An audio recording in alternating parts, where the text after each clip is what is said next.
very much. Professor Tahir Abbas researches radicalisation and violent extremism at the London School of Economics and the Royal United Services Institute.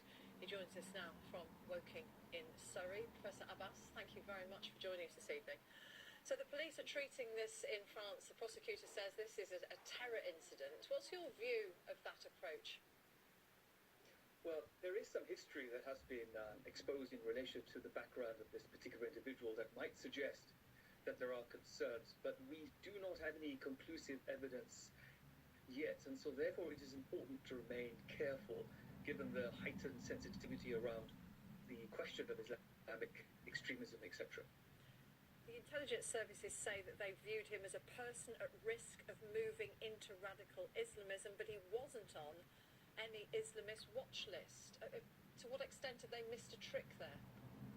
Well, it's very difficult because many of these individuals have all sorts of checkered backgrounds in relation to criminality, and there are also other triggers such as mental health or psychological trauma that can tip people over, which aren't necessarily observable or easy to detect by security or intelligence services.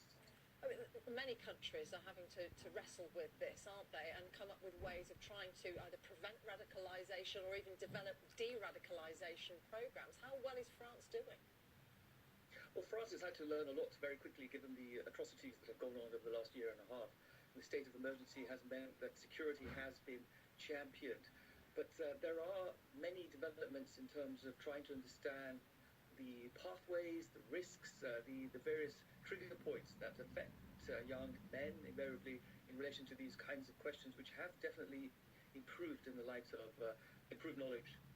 To what extent do those pathways into radicalisation vary between countries, even countries in Western Europe?